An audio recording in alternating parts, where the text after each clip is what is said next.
Welcome to the CEO's blog this week, and with relief, finally the border between New South Wales and Victoria has reopened.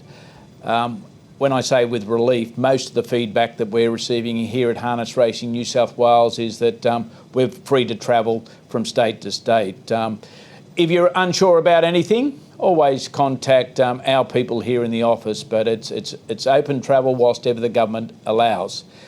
And talking about the government, the QR codes, and Morris Logue and Sean have done a lot of work with those.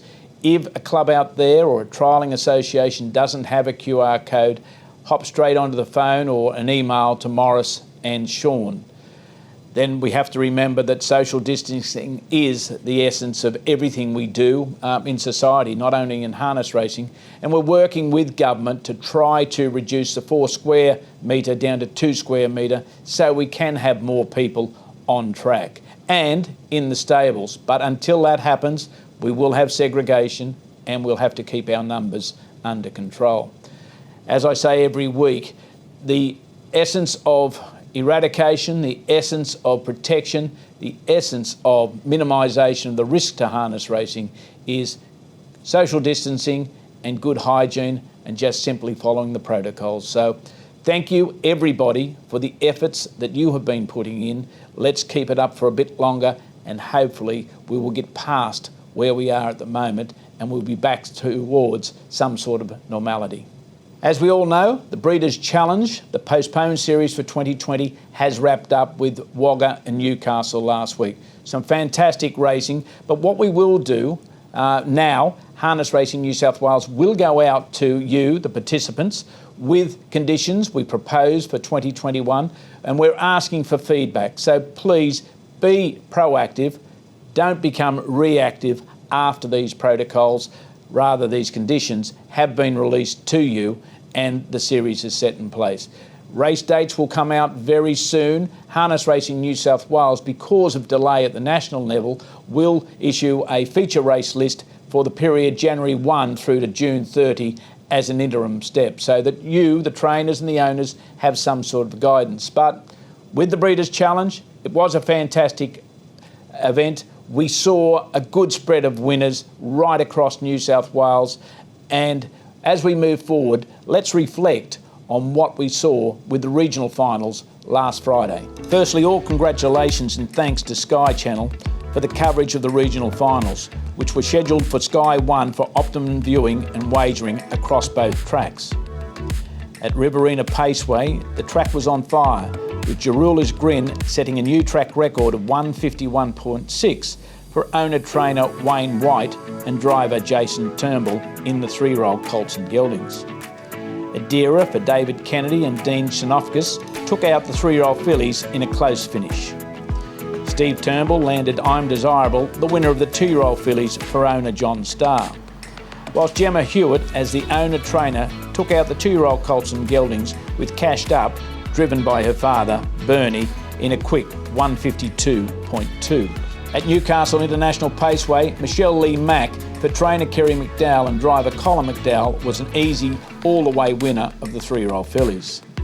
Crunch Time won the 3-year-old Colts and Geldings for trainer Ricky Olchin and driver Cameron Hart, with owners Alf and Rosario Laspina travelling down from Queensland to witness the win.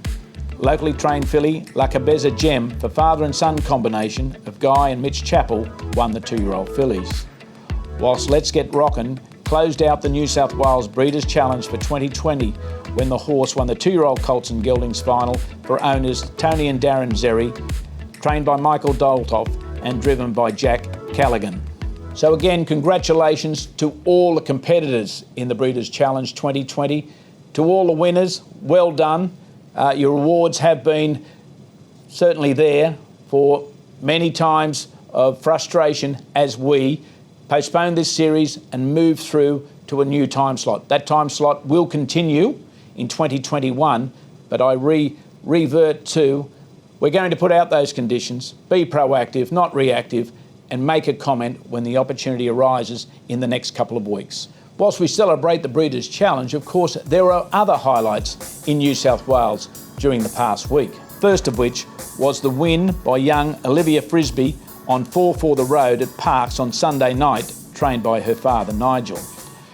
Olivia obtained a driver's licence on October 26 when she turned 16 years of age, and it hasn't taken too long for her to land the first winner. At 6 meetings commencing with Parkes on Sunday, followed by Canberra, Menangle, Leeton, Bathurst and Penrith, only Scott Osman and Matt Rue were multiple winners. That is, in 55 races the prize money was shared between owners, trainers and drivers. At Bathurst on Wednesday night, the win by Armour Miss must rate a special mention. This filly, raced by John and Kim Ridley, suffered what would have been considered a life-ending injury, let alone eventually getting to the track, as a young foal. The photos of the leg injury are too horrific to show. However, through sheer dedication and caring, Neil Day painstakingly, over many months of confinement, treated Armour Miss as a foal with the Manuka honey and not only saved her life, but has now trained her to win in 158.7.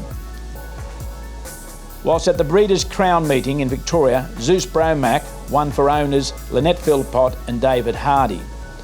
Trained by Paul Fitzpatrick and because of COVID restrictions driven by Karen Manning in the 3-year-old Colson Geldings final.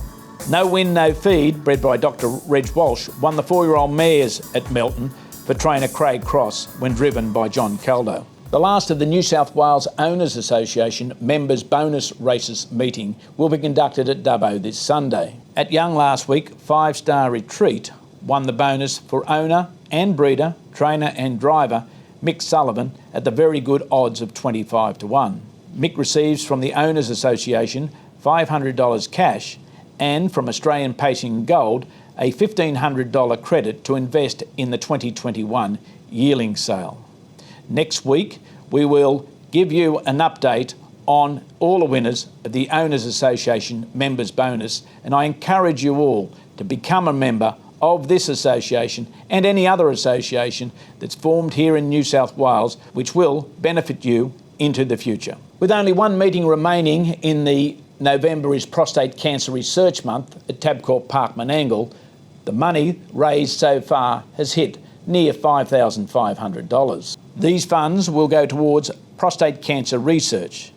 But it's not too late for you to join sponsors Club Menangle, Tabcorp and Harness Racing New South Wales and a host of other affiliates in supporting the number 4 horse and add to the donations towards prostate cancer research. The Rickson siblings, Ellen, Will and Hannah, all drove placings at Menangle on Tuesday to assist with the fundraising activities. If you want to sponsor the cause tomorrow night at Tabcorp Park Menangle, simply contact Kate Butt on this email address. And it was nice to receive a note from Greg Bauer, the winner of the Carnival Cup's YARIS for last season. Greg said that the YARIS would be put to good use by the Bauer family. As always, a big thank you to Rod and Julie Smith from Terry Shields Toyota, and in particular Janet for making the arrangements to get the vehicle to Leeton. This week, the annual report for Harness Racing New South Wales was tabled in Parliament. Protocols say that it cannot be published until it is tabled in Parliament, so that is why the delay is. There's plenty of interest out there to see what's in that annual report, but I can say that what is in the report is that we have, Harness Racing New South Wales, delivered to the industry a very stable environment. We've done that without government assistance, without extra money being pumped into harness racing to keep us afloat. So to all the people that put the work in, especially the clubs, the participants who accepted what had to occur during the early days of COVID, thank you. Harness Racing New South Wales was the last to go out with prize money reductions. They were also the first to come back and restore prize money to where the levels were before that reduction. So well done to everyone. Well done, as I say, to participants, stakeholders for accepting what was inevitable in such a pandemic and take in that annual report. It's published on the website and see where we are and where we're heading to in the future. And to close, all the best of racing luck in the coming week. Enjoy your harness racing, but a special shout out to Michael Brown. Michael Brown, as we know, is a Deputy Chairman of the Club Menangle. He's the President of the Owners Association. He's part of the Rehoming Committee.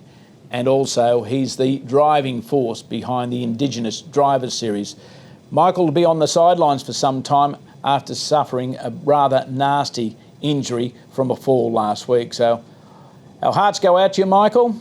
Hopefully you'll be well soon and you'll be back doing all those things you do on all those committees and boards you're a part of, and in particular that Indigenous series, which we have won, harness racing, and we'll accept this as well as everyone else.